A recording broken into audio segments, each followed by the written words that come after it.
আখেরি নবী বিশ্বনবী হুজুরে পাক সাল্লাল্লাহু আলাইহি সাল্লাম ছিলেন পবিত্রতার মূর্ত প্রতীক। ইতিহাসের সর্বশ্রেষ্ঠ মহামানব তিনি, নবীকুলের শিরোমণি তিনি সেই মানুষ যাকে সমগ্র সৃষ্টি জগতের প্রতি রহমত হিসেবে অভিহিত করেছেন স্বয়ং আল্লাহ রাব্বুল আলামিন।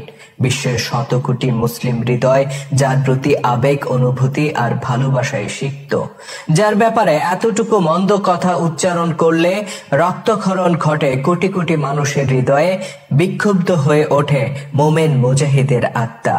কিন্তু ইসলাম প্রচারের প্রারম্ভকালে এই মানুষটিকেই সহ্য করতে হয়েছিল বহু অপমান। আঘাতে আঘাতে জর্জরিত হয়েছিল তার পবিত্র দেহ। শুনতে হয়েছিল পাগল, গণক, মিথ্যাবাদী, জাদুকর, এমন নানা অপবাদ। ইসলামের ইতিহাস থেকে আজ আমরা তুলে ধরব এমন এক নরাধমের কথা, যে ছিল রসুলের একান্ত আপনজন, অথচ সে ছিল অজ্ঞ আর অভিশপ্ত। ইতিহাসে সেই একমাত্র ব্যক্তি যে রসুল পাক সাল্লাল্লাহু আলাইহি সাল্লাম এর পবিত্র চেহারা মোবারক লক্ষ্য করে থুতু নিক্ষেপের দুঃসাহস দেখিয়েছিল, আর এর পরিণতি হিসেবে তাকে পৃথিবীতেই ভোগ করতে হয়েছিল ভয়ানক শাস্তি। কে ছিল সেই নালায়েক বেত্তমিজ? রসুলের সাথে কি ছিল তার সম্পর্ক, আর কি ঘটেছিল তার কপালে? তুলে ধরব ইসলামিক ভিডিও বাংলার আজকের পর্বে। ভিডিওর শেষ পর্যন্ত থাকুন আমাদের সাথে।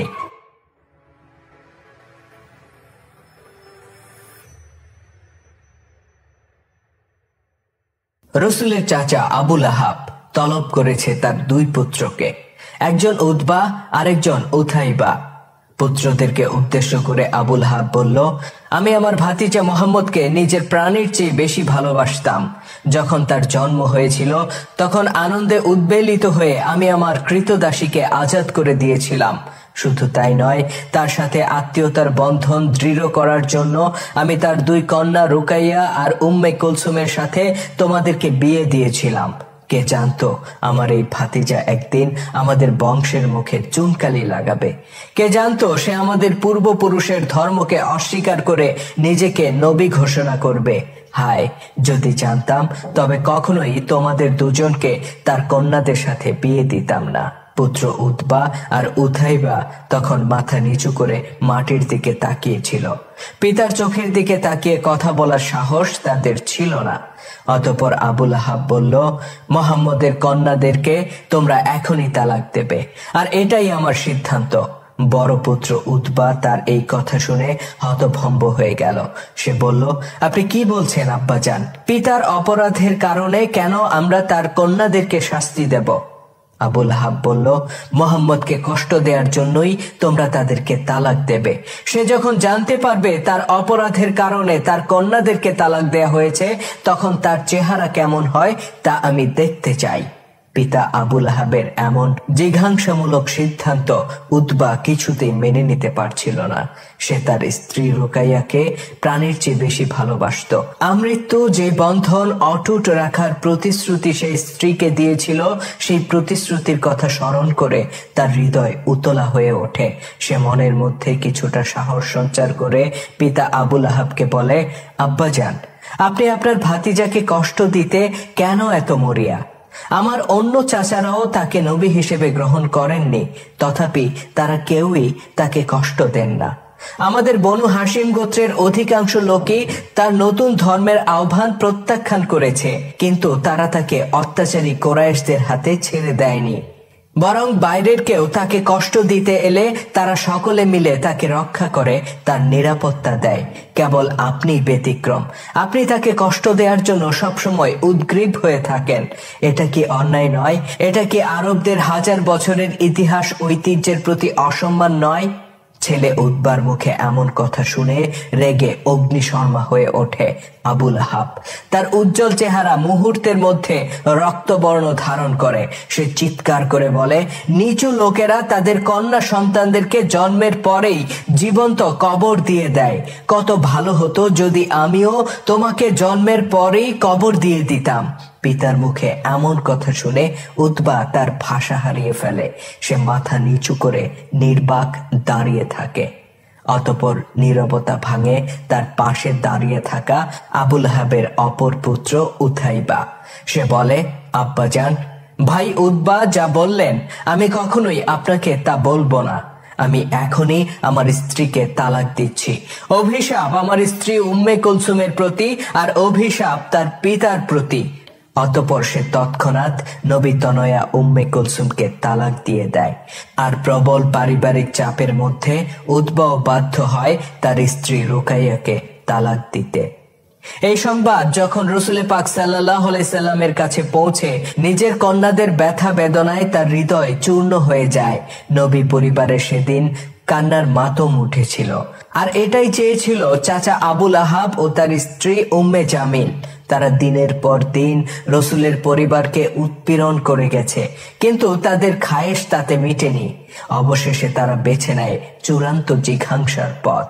আর এই জিঘাংসার পথে অতি উৎসাহের সাথে পিতামাতাকে সমর্থন দেয় তাদের পুত্র উথাইবা। এই ঘটনার কিছুকাল পরের কথা। রসুল সাল্লাল্লাহু আলাইহি সাল্লাম এর সাথে দেখা হয় আবুল আহাব পুত্র উথাইবার। রসুল সাল্লাল্লাহু আলাইহি সাল্লামকে দেখার সাথে সাথে সে অকথ্য ভাষায় তাকে গালাগালি করতে শুরু করে। মূলত সে ছিল পিতামাতার মতোই রসুলের প্রতি ঘৃণা পোষণকারী ব্যক্তি। আর সে ছিল প্রচন্ড দুরাচারী। সে রসুল পাক সাল্লাল্লাহু আলাইহি সাল্লামের নিকটে যায় আর টেনে হিঁচড়ে তার জামা ছিঁড়ে ফেলে। অতঃপর সে তার পবিত্র দেহ মোবারককে উদ্দেশ্য করে থুথু ছিটিয়ে দেয়। আল্লাহ তাআলা সেই থুথু তার প্রিয় হাবিবের গায়ে লাগতে দেননি।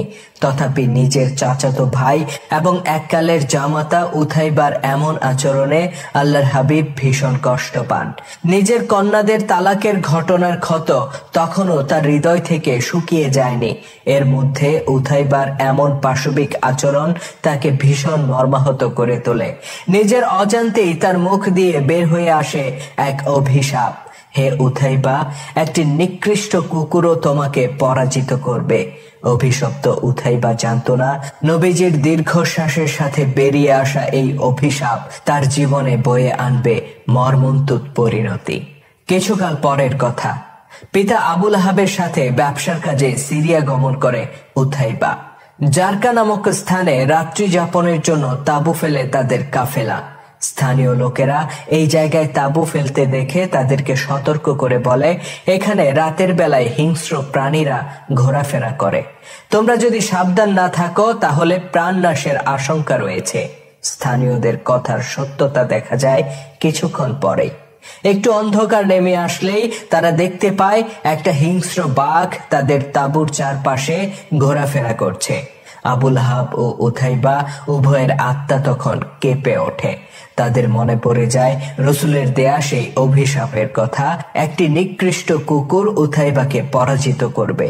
উথাইবা কম্পিত কণ্ঠে বলে, আল্লাহর কসম, এই বাঘ আজ আমাকে খাবলে খাবে। আমার ধ্বংস আজ অনিবার্য। মুহাম্মদ আমাকে বদদুয়া দিয়েছিল।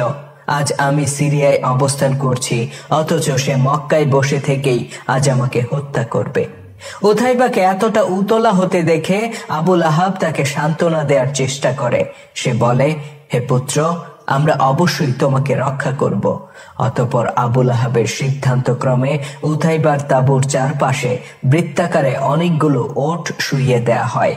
তারা আশা করেছিল ক্ষুধার্ত প্রাণীটি শিকারের সন্ধানে এসে থাকলে উথাইবার নিকটে পৌঁছানোর আগেই শিকার হিসেবে এই ওটগুলোকে পেয়ে যাবে এবং তাদের একটিকে নিয়ে বিদায় হয়ে যাবে। তারা ভাবতে পারেনি আল্লাহ তাআলা তার নবীর দেয়া সেই অভিশাপ বাস্তবায়ন করার জন্য যে হিংস্র প্রাণীটিকে পাঠিয়েছেন সে উথাইবাকে না নিয়ে ফিরে যাবে না। উথাইবার নিরাপত্তার ব্যবস্থা করে কাফেলার সবাই শুয়ে পড়ে। দীর্ঘ সফরের ক্লান্তির কারণে কিছুক্ষণের মধ্যেই তারা গভীর নিদ্রায় ঢলে পড়ে। প্রাণের ভয়ে উৎকণ্ঠিত উথাইবা জেগে থাকার চেষ্টা করেছিল, কিন্তু বেশিক্ষণ তা সম্ভব হয়ে ওঠে না। তার চোখে ভর করে রাজ্যের ক্লান্তি আর নিজের অজান্তেই সে ডুবে যায় গভীর নিদ্রায়।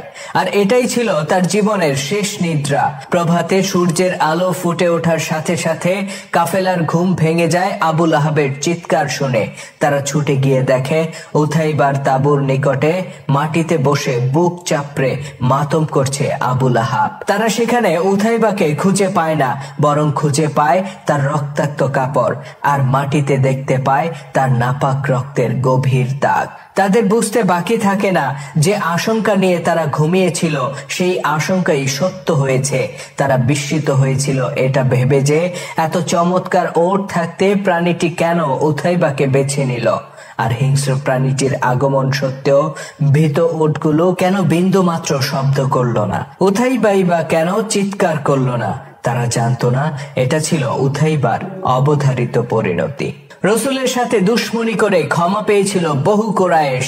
মদিনার মুসলিমদের বিরুদ্ধে অধিকাংশ যুদ্ধে কাফির কুরাইশদের নেতৃত্ব দানকারী আবু সুফিয়ানকেও ক্ষমা করেছিলেন আল্লাহর নবী। আরেক অভিশপ্ত কুরাইশ নেতা আবু জাহেলের পুত্র ইকরামার জন্য তিনি দুহাত তুলে আল্লাহ পাকের কাছে দোয়া করেছিলেন আর তার জন্য ক্ষমা প্রার্থনা করেছিলেন। অথচ এই ইকরামা ছিল যুদ্ধাপরাধী। রসুলের প্রিয় সাহাবীদের রক্তে রঞ্জিত ছিল তার হাত, তথাপি রসুল পাক সাল্লাল্লাহু আলাইহি সাল্লাম তাকে ক্ষমা করেছিলেন।